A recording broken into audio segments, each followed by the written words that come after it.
Bismillahirrahmanirrahim. Assalamualaikum warahmatullahi wabarakatuh.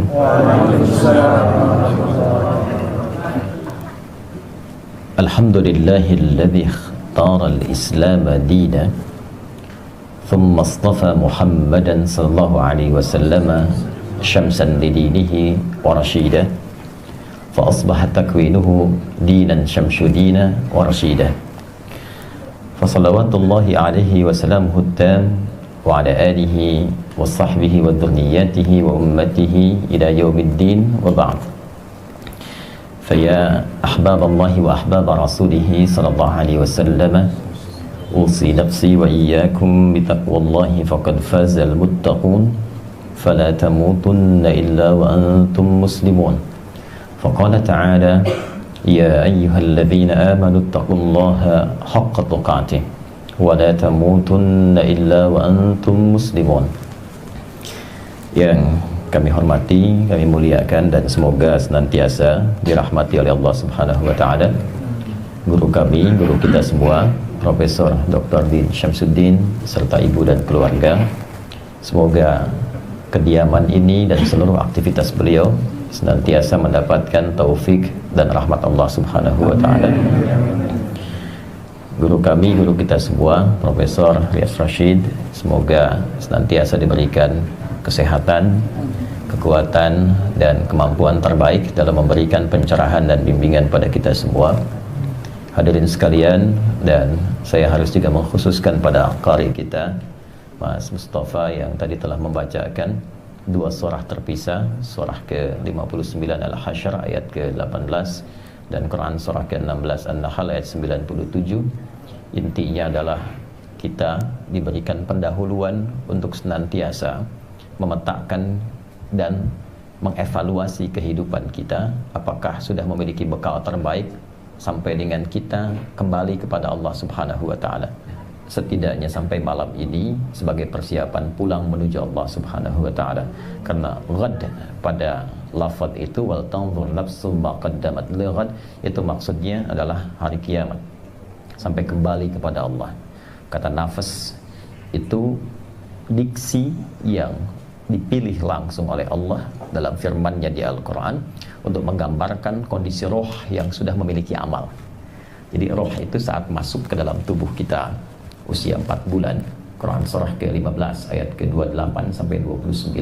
Wa idh qala rabbuka lil malaikati inni khaliqun bashara min salsalin min hama'in masnun fa idza sawaituhu wa nafakhtu fihi min ruhi. Jadi roh itu masuk, ditiupkan, itu berbentuk roh. Ya, belum ada amal. Nanti menyatu dengan bagian tubuh secara fisikal. Prosesnya berlangsung nanti dalam hadis Nabi riwayat Abdullah bin Mas'ud radhiyallahu taala anhu yang dikutip oleh Al-Imam An-Nawawi dalam Al-Arba'innya dari 42 hadis, di hadis yang keempat. Ya, Nabi Abdurrahman Abdullah bin Mas'ud radhiyallahu taala anhu qala ya qala Rasulullah sallallahu alaihi wasallam wa huwa shadiqul masduq inna ahadakum yujma'u fi batni ummihi 40 yawman nutfah ثم يكون مثل ذلك علقة ثم يكون مثل ذلك مضغة ثم يرسل إليه الملك فينفخ فيه الروح. Ada proses yang terjadi dalam proses kelahiran setiap hamba Allah. Setiap kita akan berproses dulu di rahim ibundanya. 40 hari pertama itu proses nanti antara spermatozoa dan ovum. 40 hari kedua berbentuk alaqah, zigot yang boleh menempel di dinding rahim. 40 hari ketiga berbentuk mudghah. 120 hari usia 4 bulan diutus malaikat untuk meniupkan roh dengan izin Allah. Nah, nanti terjadi dialog ya untuk persaksian kita syahadat pertama di dalam kandungan. Itu ada di Quran surah ke-7 Al-A'raf di ayat ke-172. Wa idza akhadha rabbuka min bani adama min zuhurihim dhurriyyatahum wa ashhadahum, jelas kalimatnya, wa ashhadahum ala anfusihim alastu bi rabbikum qalu bala syahidna. Nah, jadi rohnya masuk. Roh saat nanti menyatu dengan fisik, maka mulai membimbing fisik kita nanti untuk beraktivitas. Nah, segala aktivitas yang dikerjakan oleh fisik itu yang disebut dengan amal. Maka amal itu nanti yang dibawa pulang oleh roh. Ketika roh sudah mendapati amal, berubah namanya menjadi nafas. Dan nafas itu yang pulang. Jadi antara masuk dengan pulang itu beda. Masuk belum ada amal, keluar ada amal. Karena itulah panggilannya saat dipanggil roh itu pulang, itu menggunakan nafas, bukan roh lagi. Quran surah ketiga Ali Imran ayat 185. Kullu nafsin dha'iqatul maut, bukan kullu rohin. Kullu nafs. Nah, nanti yang ditugaskan malakul maut. Quran surah ke-32 ayat yang ke-11. Qul yatawaffakum malakul mautil ladzi wukkila bikum. Nah, kalau amalnya bagus, amal bagus itu amal yang baik yang dinilai langsung oleh Allah sebagai kebaikan. Setiap kebaikan yang disepakati dibenarkan oleh Allah disebut soleh namanya. Maka disebutlah dari sini amal soleh. Orang yang banyak amal solehnya akan memberikan ketenangan kepada jiwanya. Karena itu hal pertama yang dihasilkan dari seseorang ketika beramal soleh itu ketenangan jiwa. Itu dulu. Kalau kita sholat kan tenang ya, baca Quran tenang, ya kan? Berdoa tenang. Jadi semua bentuk amal soleh itu dampak awalnya menghasilkan ketenangan. Semua jenis amal soleh di Quran disebut dengan zikir. Sholat itu zikir. Quran surah ke-20 Taha ayat ke-14. Wa aqimis sholata lidzikri. Baca Quran itu zikir. Quran surah ke-15 ayat 9. Inna nahnu nazzalna dzikra wa inna lahu lahafidhun. Berdoa itu zikir. Makanya kan kalau punya persoalan, ya alih-alih bikin status yang tidak jelas di media sosial itu, ya, yang tidak mengentaskan persoalan, lebih enak berdoa kan? Nah, bukankah saat berdoa itu seketika ada ketenangan ya? Nah, karena itu doa disebut dengan zikir. Quran surah ke-7 Al-A'raf ayat 205. Wadhkur rabbaka fi nafsika tadarruan wa khifatan wa dunal jahri minal qaul. Kita pasca salat ya, assalamualaikum warahmatullahi, assalamualaikum warahmatullahi. Zikir kan? Nah, zikir itu kan ketika diucapkan memberikan ketenangan pada jiwa kan? Itu Quran surah ke-4 ayat 103. Fa idza qadaitumus sholata, maka jika telah Anda tuntas mengerjakan salat untuk menambah ketenangan itu fadhkurullaha, segera berzikir. Apa fungsi zikir? Quran surah ke-13 ayat ke-28. Ala bidzikrillahi tatma'innul qulub. Itma'anna yatma'innu. Sifatnya disebut dengan tumanina. Karena itu dalam zikir ada tumanina. Bukankah dalam salat ada tumanina? Ya, maksudnya kalau kita ruku kata Nabi, hatta tatma'inna raki'ah. Jangan langsung bangkit dan jangan langsung baca doa. Tenangkan dulu. Rapikan dulu, biarkan darah mengalir dengan nyaman. Jadi baca doa itu dalam ketenangan. Nah, karena itu sholatnya dinikmati. Ya, itulah tumakninah dalam sholat, tumakninah dalam doa. Jiwa kalau terbiasa tumakninah, maka nafas itu akan memiliki tumakninah. Nafas yang punya tumakninah maka disifati dengan mutmainnah namanya. Nah, itu yang pulang. Makanya ketika kita pulang, panggilannya nafas mutmainnah. Quran surah ke-89 Al-Fajr ayat 27 sampai 30. Ya ayyatuhan nafsul mutmainnah irji'i ila rabbiki radiyatan mardiyah fadkhuli fi ibadi wadkhuli. Nah, tadi ayat pertama yang dibaca itu mengingatkan apakah sampai kita duduk di kediaman ini, sampai detik ini sudah merasa mutmainnah belum? Jangan-jangan sampai malam ini belum ada ketenangan itu, sehingga ketika dipanggil pulang atau diingatkan pun masih belum siap atau gelisah. Sederhana pertanyaannya, kalau ayat itu didengarkan pakai iman, kira-kira sederhananya begini, hei, kalau malam ini meninggal, sudah siap belum? Ya? Nah, jiwa-jiwa yang terbiasa beramal soleh, kapanpun dipanggil itu nyaman saja. Mau malam ini, mau nanti, mau besok, tenang saja dia. Nah, karena itu, jika memang belum mendapati itu, maka disusulkan tadi di An-Nahl ayat 97. Perbaiki imannya, baik lelaki ataupun perempuan. Man amila, siapa yang mengerjakan amalan salihah, perbuatan yang baik, min dzakarin aw untha wa huwa mu'min, lelaki ataupun perempuan, sepanjang ia mengaku beriman. Jadi iman itu akan mendorong pelakunya pasti berbuat baik. Ingat, itu persamaannya. Jadi kalau mengaku beriman pasti berbuat baik. Maka apa yang terjadi? Kata Allah, kalau Anda memutuskan merubah diri sejak detik ini, mengambil bacaan Quran tadi, maka Allah akan merubah sisa kehidupannya lebih terukur, lebih baik, lebih punya bekal dibandingkan hari-hari sebelumnya yang telah dilalui. Itulah falanuhyiyannahu hayatan thayyibah. Jadi hayatan thayyibah itu mencakup banyak hal. Rizkinya lebih berkualitas dibanding sebelumnya. Memang sebelumnya mungkin kelihatan dapat banyak, tapi berkah tidak. Apakah rezeki itu mendekatkan kita kepada Allah? Ada kualitas dalam rezeki itu, atau jangan-jangan bertambah tapi maksiatnya pun nambah juga, ya. Nah, coba dicek, apakah pakaian yang sudah dikenakan sekarang sudah banyak digunakan untuk ibadah? Jangan-jangan nambah koleksi pakaian yang sudah ada pun belum pernah dipakai sholat. Itu sepedanya tuh yang pernah dipakai dari subuh, ya, mulai olahraga berangkat, sudah pernah dipakai ke masjid belum? Itu dihisab. Sepeda belum pernah dipakai ibadah sudah minta motor. Motor belum pernah dipakai ke taklim sudah minta mobil, ya. Nah, itu sudah mendapatkan kebaikan belum di situ? Karena itulah kalimat thayyib ketika disebutkan pertama dalam Al-Quran itu bersanding dengan kata halal, dibuka dengan huruf ya, dikuatkan dengan ayyuha, lalu objeknya menggunakan nas. Itu di Quran surah kedua Al-Baqarah ayat 168. Ya ayyuhan nasu, ya disebutkan sebanyak 361 kali dalam Al-Quran untuk memanggil semua objek dengan semua jarak, baik dekat, menengah, ataupun jauh. Ayyuha disebutkan 150 kali dalam Al-Quran. Ayyunya berfungsi menguatkan munada, haknya menegaskan, mengingatkan tanbih. Jadi ketika Allah mengatakan, hei semua manusia, dimanapun engkau merasa berada, merasa dekat, menengah, atau jauh dari aku ingatkan ya, aku tegaskan ya, selama berkehidupan silahkan bertebaran di bumi, jadi apapun.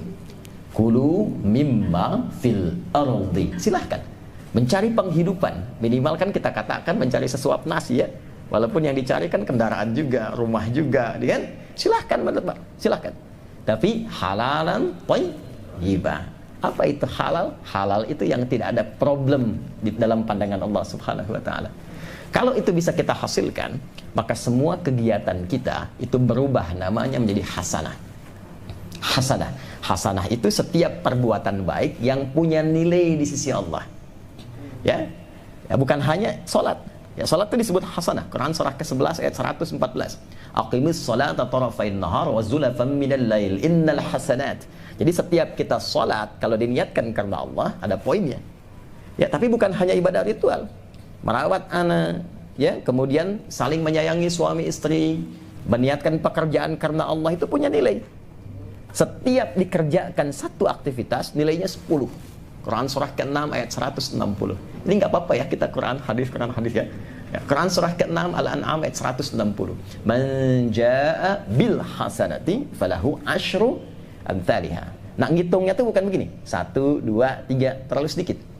Menghitungnya dalam hitungan Allah tuh 1 keduanya 500 tahun. 2 ketiganya 500 tahun.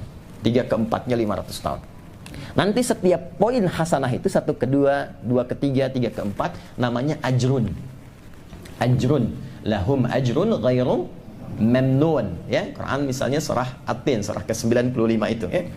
Nah, nanti itu akan dikonfirmasi di akhirat. Itu yang kita sebut pahala. Ya, ini nggak akan ikut. Jadi pakaian yang kita kenakan nggak akan ikut, tapi nilai value yang melekat pada pakaian yang dikerjakan amal soleh itu yang ikut berupa pahala. Nah, itu nanti ditampakkan saat sakaratul maut plus saat kembali kepada Allah di akhirat. Hasanah di dunia dikonfirmasi di akhirat. Karena itu kita sering berdoa supaya kegiatan dunia kita menjadi hasanah, supaya di akhirat ditampakkan hasanahnya. Maka muncul kalimat doa kita, Rabbana atina fid dunya hasanah wa fil akhirati hasanah wa qina adzabannar. Itu ada di Al-Baqarah ayat 201. Nah, itulah sebetulnya gambaran kehidupan bekal kita yang diisyaratkan di 2 ayat tadi untuk kita siapkan sampai malam ini. Apakah perbuatannya sudah jadi hasanah atau belum? Ataukah kalau kita diwafatkan sudah punya bekal yang siap untuk kembali atau belum? Kalau merasa belum cukup bekal, maka cukupkan. Kalau merasa yang kemarin itu banyak yang kurang, maka evaluasi. Jadikan sisa hidup lebih baik daripada sebelumnya, sehingga kapanpun kembali, maka kita lebih bernilai di hadapan Allah Subhanahu wa ta'ala. Nah, itu mukaddimahnya dari apa yang dibacakan tadi. Kita belum mulai ya materi. Kalau saya tadi diminta Bang Din tadi terangkan itu dulu. Peci, ini bagian dari pengamalan wa amma bi ni'mati rabbika hadis. Jadi saya tuh kalau Allah anugerahkan sesuatu lewat hamba manapun, izin Bang Din, jadi langsung saya kenakan. Dan itu akan membahagiakan orang yang memberi, sekaligus juga saya gunakan pertama kali untuk ibadah dulu. apapun itu. Ini baru saya kenakan hari ini batik ini juga. Jadi dari ujung kepala sampai ujung kaki saya tidak ada yang beli. Ini juga Allah kasih lewat hamba yang lain, sama jam tangan sampai ujung kaki. Ya, alhamdulillah, kan cuma dipakai sementara ya, masuk kuburan kan udah nggak dipakai lagi ya, ganti jadi kain kafan nggak ada kantongnya. Semua cukup. Jadi itu kisahnya. Alhamdulillah, mudah-mudahan pernah digunakan untuk sujud, pernah digunakan untuk ta'lim. Jadi saya punya alasan ketika dihisab pertama kali, dari mana didapatkan, kemana digunakan. Maka saya punya kebahagiaan di hadapan Allah, pertama kali digunakan hadir di majlis pengajian Ranting Pondok Labu. Baik, kira-kira itu mukaddimah yang bisa kita sampaikan. Alhamdulillah, malam ini tema kita hidup baru pasca pandemi, lebih kepada bagaimana Al-Quran dan Sunnah atau Islam memberikan tuntunan menjalani kehidupan, khususnya ketika diuji dengan pandemi, entah statusnya sudah dicabut atau belum secara formal, yang penting tuntunannya seperti apa. Dan menariknya, biasanya saya kalau mengisi pengajian jarang saya membuat materi tertulis, sekalipun itu bentuknya pointer-pointer. Biasanya saya tuliskan di papan tulis. Tapi qadar Allah, hari ini entah kenapa sebelum berangkat saya pengen ngetik sesuatu. Jadi saya tuliskan pointernya itu, urut dari awal sampai akhir. Rupanya mungkin ini yang beliau tadi minta akan inspirasi untuk Roma. Jadi saya sudah ketikkan 3 halaman nih, Prof. Ya, bisa, insya Allah ini ada 10 nanti yang saya kopikan. Jadi poin-poin yang semuanya dari Quran dan hadis semua. Baik, kita efektifkan malam hari ini pertemuan dan diskusi kita. Saya senang menyebutnya dengan diskusi untuk malam hari ini, supaya setiap kita bisa memberikan masukan dan pencerahan yang melengkapi satu dengan yang lainnya. Baik, saya ingin memulai dengan penjabaran tentang iman dan akidah dulu, karena ini pokoknya, khususnya bagi kita setiap muslim. Karena semua tindakan, perilaku, dan bahkan menjalani seluruh aktivitas dengan semua kondisinya, orang Islam itu punya ciri khas yang membedakan antara muslim dengan selainnya. Ciri khasnya itu semua tindakan dan semua aktivitasnya di semua keadaan yang dihadapi itu semua bersumber dari imannya. Dan dari iman itulah nanti akan muncul ya satu pancaran-pancaran yang membimbing kita dalam berkegiatan di setiap situasi yang bahkan menariknya nanti Nabi akan tunjukkan dan kita akan lihat. Pertama, kita mulai dengan pendekatan definisi akidah dan iman terlebih dahulu, supaya kita cek malam hari ini itu ada nggak dalam diri kita, terbimbing tidak gitu ya. Baik, pertama akidah. Iman dengan akidah itu sering disamakan untuk menuju pada definisi yang sama, yaitu keyakinan tanpa ragu. Kalau disebutkan akidah, itu asalnya dari kata aqada. Aqada itu ikatan yang kuat, yang sulit untuk dilepaskan, dijaga supaya nggak lepas, itu aqada namanya. Jadi di Quran banyak ya, seperti nanti ditemukan di An-Nisa misalnya, kan, walikullin ja'alna mawaliya mimma tarakal walidani wal aqrabun, kemudian walladzina aqadat aymanukum. Ya, kalau sudah berjanji maka terikat dengan janji itu, jaga, jangan sampai diingkari. Kalau punya komitmen, komitmen pun disebut dengan akidah. Aqdun jamaknya uqud. Quran surah kelima ayat 1, ya ayyuhalladzina amanu aufu bil uqud. Orang-orang beriman itu pasti menepati janji karena terikatnya dengan komitmen ya. Nikah itu disebut dengan akad. Ya, perjanjiannya akad nikah. Kenapa disebut dengan akad? Kalau sudah berakad, jaga komitmen itu dengan kuat. Ya, komitmen yang sudah dibangun, melindungi, menyayangi, mengayomi, ya, selain nafkah dan sebagainya, jaga dengan kuat, jangan sampai kemudian terlepas atau bertentangan dengan apa yang telah disampaikan. Kalau menjadi sifat, ya, yang melekat kuat, yang sulit dilepaskan, maka berubah nanti menjadi kata benda, dari aqadah menjadi aqidah. Iman itu disifati dengan aqidah. Seakan-akan memberi kesan kepada kita, kalau sudah beriman, ikat dalam jiwa, jangan sampai lepas, ikat di sini, ya, tanamkan dalam jiwa kita, jangan sampai lepas. Itu yang dimaksudkan Quran surah ketiga Al-Imran ayat 102, dan selalu diingatkan oleh Nabi, umumnya saat pengajian, bahkan nanti menjadi wasiat utama di khutbah Jumat. Ya, ya ayyuhalladzina amanu taqullaha haqqa tuqatih wa la tamutunna illa wa antum muslimun. Nah, kalau iman itu sudah ada di sini, lekat ke dalam jiwa kita, ya melekat kuat, nanti dia akan punya ciri khas, namanya karakter spiritual, karakter iman. Cara mengujinya begini, pertama kali, kalau kita ingin menguji ada iman nggak dalam diri kita, nanti ukuran pertamanya Quran surah ke-8 Al-Anfal di ayat yang kedua. Innamal mu'minuna. Ya, kalau sudah ada kata innama berarti spesial. Yang lain nggak ada. Adatul hasri namanya. Dicukupkan pada ini saja, yang lain nggak boleh. Yang lain nggak ada, yang lain tak punya. Nah, contoh begini. Kalau zakat itu dikeluarkan pada berapa golongan? 8 ya. Oke. Boleh nggak di luar 8 itu? Baik, nggak boleh ya. Nggak boleh. Kenapa nggak boleh? Karena ayatnya dibuka dengan innama. Adatul hasri, dibatasi di golongan itu saja. Quran surah ke-9 ayat 60. Innamas shadaqatu lil fuqara wal masakin, dan seterusnya ayat. Cara menerjemahkannya, zakat itu hanya boleh dikeluarkan pada 8 golongan berikut. Di luar ini nggak boleh, nanti ada skema yang lain. Iman pun itu dibuka dengan innama. Kata Allah, innamal mu'minuna. Orang beriman itu punya ciri khusus, dan yang punya yang beriman saja. Jadi kalau belum punya iman, nggak akan bisa terkonfirmasi ciri ini. Apa itu? Ya, alladzina. Alladzina disebutkan 1080 kali dalam Al-Quran. Itu konjungsi isim mausul, tapi cakupannya luas, tanpa batas. Nah, seakan Allah itu memberikan satu kesempatan terbuka untuk semua hambanya. Semua hamba itu boleh silahkan terbuka untuk beriman. Ya, laki-laki, perempuan, tua, muda, besar, kecil, dengan berbagai status sosial yang berbeda-beda, tidak dibedakan oleh Allah, silahkan. Semua diberi kesempatan. Jadi kalau ada yang tidak beriman, bukan Allah yang salah, manusianya yang memilih untuk tidak beriman. Jelas ya? Baik. Innamal mu'minuna alladzina. Perhatikan cirinya. Kalau sudah diambil dan melekat dalam diri, itu diikat dalam jiwa, maka idza dzukirallahu wajilat qulubuhum. Ciri pertamanya, bila disebutkan nama Allah, ada konfirmasi sinyal karakter spiritual di hatinya, ada getaran. Itu konfirmasinya. Karena itu setiap hari untuk dicek, Allah sebutkan, diperdengarkan namanya 5 kali dalam sehari, di setiap pergantian waktu dalam sehari. Subuh disebutkan, ganti siang, zuhur disebutkan, masuk sore, asar disebutkan, maghrib, menjelang malam disebutkan, isya sebelum tidur disebutkan lagi, untuk mengonfirmasi masih ada nggak imannya itu. Ya, maka diperdengarkan di telinga kita. Telinga bahasa Arabnya udhun, jamaknya adzan. Bukankah dalam adzan kalimat pertama yang disebutkan Allah, Allahu Akbar, Allahu Akbar. Makanya kalau sudah ada iman, itu ada konfirmasi, ada getaran tuh, ada karakter spiritual. Allahu Akbar, Allahu Akbar. Pernah nggak merasakan sudah adzan? Ada pernah begitu? Nah, itu khas.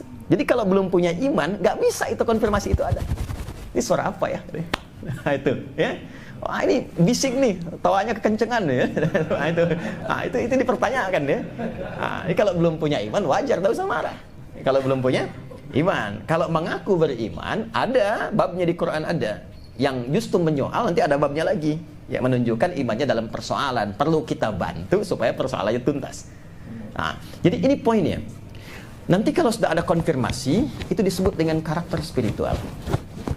Nah, dia akan menjadi cahaya yang menuntun semua bagian tubuh kita bersikap dan bertindak. Kalau dia masuk ke dalam akal kita, maka dia akan memberikan cahaya berwujud karakter intelektual. Jangan salah, orang beriman itu kalau benar iman dia dan dilatih sinyalnya kuat, dia akan membimbing akalnya sehingga menguat intelektualitasnya dan menjadi dia manusia yang pintar dengan akalnya. Itu nanti konsepsinya ada di Quran surah kedua, di surah Al-Baqarah di akhir ayat 282, ya, wattaqullaha wa yu'allimukumullah. Anda tingkatkan takwamu kepada Allah. Takwa itu pancaran iman. Karena itu setiap ada kalimat takwa, ada kalimat iman. Dzalikal kitabu la raiba fi hudal lil muttaqin. Siapa muttaqin? Ayat 3-nya. Alladzina yu'minuna bil ghaib. Iman dulu. Kita puasa di Ramadan dibuka dengan iman. Ya ayyuhalladzina amanu kutiba alaikumus siyam. Ditutup dengan kalimat la'allakum tattaqun. Jadi wattaqullah, sepanjang Anda menguatkan iman dengan meningkatkan takwa, kata Allah, saya berikan pancaran bimbingan dari iman itu masuk ke dalam otakmu, ke akalmu, dibimbing engkau untuk mudah mencerna segala hal. Dan nanti itu akan ditinggikan di Quran surah ke-58 ayat 11. Yarfa'illahu alladhina amanu minkum walladhina utul ilma darajat. Makanya, maaf, orang beriman tuh pasti pintar. Tidak ada yang tidak pintar. Dan kalau kita mau riset, jujur meriset, silahkan cek. Orang-orang hebat di masa lalu, entah itu fokusnya dalam bidang agama, syariat, Al-Imam Syafi'i, Al-Imam Ahmad bin Hanbal, sebelumnya Imam Malik, Imam Abu Hanifah, apalagi ke sahabat, itu rata-rata mereka memulai dengan meningkatkan ketaatan ritual dulu, aspeknya spiritual. Ya, atau Al-Kindi, Al-Farabi, Al-Ghazali, Ibn Sina, ya, siapa lagi misalnya yang lain, Al-Khawarizmi, semua kalau kita lihat biografinya, mereka memulai dengan imannya dulu. Rata-rata di usia dini sudah hafal Quran. Dan izin Prof, saya mendapatkan riset itu orang Maghrib Maroko yang tinggal lama di London, di Inggris, meriset ternyata orang yang menghafal Quran dengan benar itu disimpulkan bisa meningkatkan kecerdasannya 3 kali lipat dari manusia biasa. Karena dari dini dia sudah melatih dirinya dengan lebih dari 52.000 kosakata. Terus, sehingga mudah mencerna dan menerima yang lain. Makanya ulama besar kita yang menemukan kimia, Jabir bin Hayyan, yang menemukan prototipe pesawat terbang misalnya Ibnu Firnas, itu rata-rata hafal Quran di usia dini, 9-10 tahun. Ya. Lalu melatih sholatnya, setelah itu ilmu apapun cepat. Itulah karakter intelektual. Ya. Dan saya sarankan saat sekarang kalau ada anak, cucu misalnya, sekarang eranya era Quran Pak, Bu. Eranya era Quran. Jadi kalau kita mulai dari pendekatan itu, tapi iman ya, babnya ya. Iman itu harus yakin, jangan ragu. Jadi kalau ada ragunya nggak akan dapat itu. Kemudian dilanjutkan dengan cepat. Iman itu pun nanti kalau ditembuskan ke bagian tubuh kita secara fisikal, maka akan membimbing seluruh aktivitas kita sehingga melahirkan apa yang disebut dengan karakter moral. Itu yang disebut dengan akhlak namanya. Dari karakter moral ini muncul karakter kinerja. Diatur. Jadi orang beriman tuh begini, dari ujung kepala sampai ujung kaki tidak pernah dia bertindak kecuali dibimbing oleh cahaya imannya. Jadi kalau kita riset ayat-ayat Quran yang berbicara tentang fungsi tubuh kita, hampir setiap menyebutkan fungsi tubuh itu selalu dimulai dengan imannya terlebih dulu, baru fungsinya. Contoh saya tanya, Bu, Ibu, apa fungsi mata?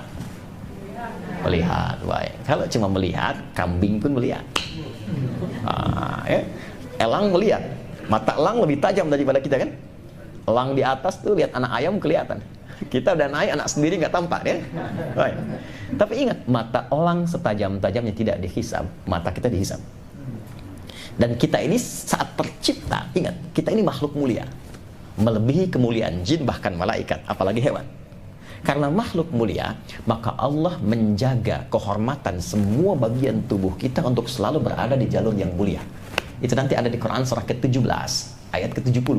Walaqad karramna bani Adam. Pakai lam dan qad. Lamnya, ingat, litaukid, qadnya litahqiq. Lamnya menguatkan, qadnya menjamin. Kata Allah, hei, aku tegaskan ya, semua manusia aku cipta bukan hanya fisiknya, aku lekatkan pada fungsi fisik itu semua harus mulia. Makanya muncul hukum haram. Haram itu dari kata hormat. Kenapa muncul hukum haram? Untuk menjaga kehormatan manusia supaya tidak merendahkan dirinya di hadapan Allah yang seharusnya bersikap mulia. Maka turunlah Quran surah Cahaya misal, Quran surah ke-24 ayat 30 untuk laki-laki, ayat 31 untuk perempuan. Ini baru mata. Baru mata. Qul. Itu perintahnya tuh. Qul lil mu'minina, Muhammad SAW viralkan. Saya sekarang senang menerjemahkan dengan viralkan dibandingkan kata kan, karena sekarang musimnya viral ya. Nah, kalau sudah viral, like, share, and komen ya, subscribe. Di subscribe ke TV-mu. Kullil mu'minina Muhammad, viralkan kepada semua pria-pria yang merasa beriman. Perhatikan, imannya dulu, baru yaghuddu min absarihim. Imannya akan membimbing fungsi pandangan di matanya untuk melihat yang baik saja. Gitu. Jadi ada fungsi iman. Jadi iman itu memberikan karakter moral, menjadi akhlak, tembus ke karakter kinerja di pandangan kita.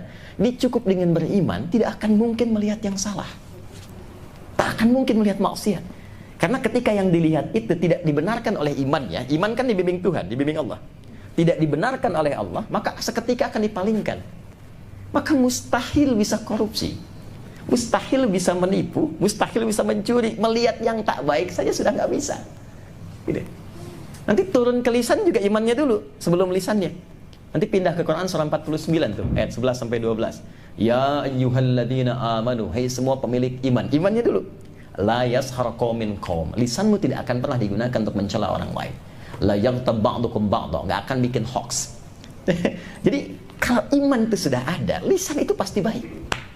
Kata Nabi, man kana yu'minu billahi wal yaumil akhir falyakul khairan aw liyasmut. Ya, siapa yang merasa beriman pada Allah dan hari akhir dan yakin akan dihisab, lisannya pasti akan dituturkan pada yang baik. Itu dari ujung kepala ke mata, turun ke lisan, ya sampai ke ujung kaki.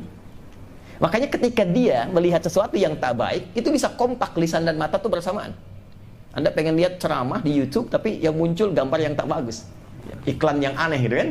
Nah, itu seketika nggak usah diminta lagi, berpaling begini. Dan lisannya cepat. Quran surah ketiga ayat 133, wasari'u ila maghfirah. Dia istighfar tuh, astagfirullah. Ya. Dan itu nggak ada yang terlambat, nggak ada. Lisannya istighfar, matanya nggak berpaling, astagfirullah. Gitu. Nggak bagus. Itu nggak ada. Cepat itu. Nanti kalau sudah terbiasa, itu semua kegiatannya yang tadi dikerjakan, itulah ibadah namanya. Orang yang beribadah namanya abdun, jamanya ibad. Nanti kalau sudah jadi ibad, dipuji oleh Allah sampai langkah kakinya. Turunlah surah Al-Furqan itu. Wa ibadur rahmanil ladzina yamshuna 'alal ardi hauna wa idza khatabahumul jahiluna qalu salama. Jadi idealnya insan beriman itu pasti setiap pikiran, setiap pemikirannya, setiap rasanya, tindakannya semua akan terkontrol oleh imannya sehingga pasti jadi baik. Nah, untuk menjadi baik ini, maka Nabi ditugaskan oleh Allah. Ini poinnya. Ditugaskan oleh Allah untuk menerangkan bagaimana melatih iman itu dan menjalani kehidupan dari yang paling sederhana sampai yang paling kompleks, menghadapinya seperti apa. Sehingga semua kegiatan itu dibimbing oleh iman, sekaligus melatih supaya sinyalnya kuat. Maka inilah yang menyebabkan setiap kegiatan kita, dari mulai bangun tidur sampai tidur lagi, pasti ada bimbingan imannya yang diformalkan melalui doa. Kalau Bapak Ibu mau cek dan jujur untuk membuktikan dan menguatkan keyakinan kita bahwa Islam ini benar, bukan rekayasa Nabi Muhammad, tapi langsung agama yang dibenarkan oleh Allah dan bisa kita komparasikan dengan keyakinan manapun yang ada di muka bumi. Hanya di Islam yang semua kegiatannya dari bangun tidur sampai tidur lagi pasti ditemukan doa di dalamnya. Dan setiap kegiatan doanya nggak sama, beda. Bangun tidur ada doanya? Halo, apa doanya? Alhamdulillahilladzi ahyana ba'dama amatana wa ilaihin. Bahkan dibimbing cara bangunnya. Anda buka Sunan Abu Daud nomor hadis 1367 dari Ibnu Abbas radhiyallahu taala anhuma. Ibnu Abbas itu anak kecil, dari kecil ya, usia 3-4 tahun ya, itu sangat cinta dengan Nabi karena ayahnya selalu mendekatkan di majlis Nabi. Singkatnya, satu saat ingin melihat cara bangun tidur malamnya Nabi dan sholat malamnya Nabi, maka menginaplah di rumah bibinya Sayyidah Maimunah, tidur di samping Nabi. Maka apa yang disampaikan beliau dikutip oleh Imam Abu Daud ya, As-Sijistani. Beliau namanya Sulaiman As-Sijistani. Cuman saking hafalnya banyak hadis sampai menyebut hadis itu lunak sekali lisannya.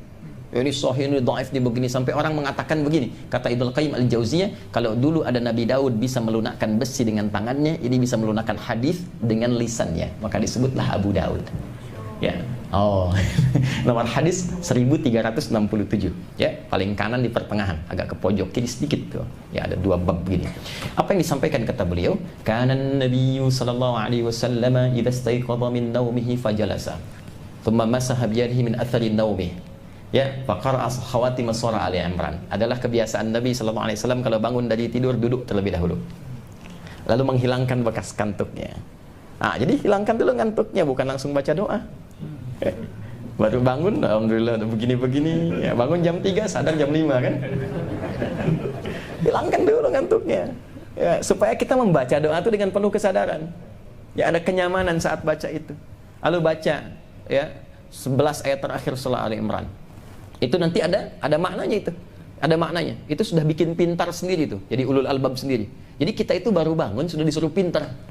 Baru bangun tuh sudah diminta jadi orang pintar. Ya, dari ayat 190 sampai ayat 200. Baru kemudian nanti thumma dhahaba ila syinin mu'allaqah. Di riwayat lain di Al-Bukhari nomor hadis 181 dari Jundub bin Junadah dan Abu Dzar Al-Ghifari, Nabi membacakan doa alhamdulillahilladzi ahyana ba'dama amatana wa ilaihin nusyur. Itu bangun tidur, baru bangun. Ke toilet ada doanya enggak? Ada. Kakinya pun diatur. Masuk apa? Kaki apa? Keluar apa? Ya kan? Kita berpakaian ada doanya, makan ada doanya. Setiap kegiatan itu ada pedomannya. Dan jangan hanya diartikan sebagai doa formalitas. Itu setiap lafadznya itu membimbing kita bagaimana berinteraksi dengan apa yang kita kerjakan itu. Ada maknanya. Kenapa pakai pakaian doanya begitu? Itu ada. Jadi kalau kita paham dengan isinya, kita dibimbing. Ini yang harus dikenakan ketika berpakaian. Pakaian begini yang harus dipakai. Seperti ini cara menggunakannya, begini akan dihisabnya, begini tampil yang modis yang baik itu. Ada semua bimbingan. Hanya umumnya orang sekarang, walaupun tidak semuanya, memosisikan itu hanya bacaan formal. Nah, tidak memahami isinya sebagai panduan berkehidupan. Karena itu paling minimal kata Nabi, kalau belum paham itu, minimal sertakan nama Allah, sehingga tidak hilang keberkahannya. Maka muncullah hadis kullu amrin dzibalin la yubda'u fihi bismillahirrahmanirrahim fahuwa abtar. Minimal ucapkan bismillahirrahmanirrahim. Apa kaitan dengan tema kita? Yang kecil aja diatur, apalagi yang kompleks. Gitu.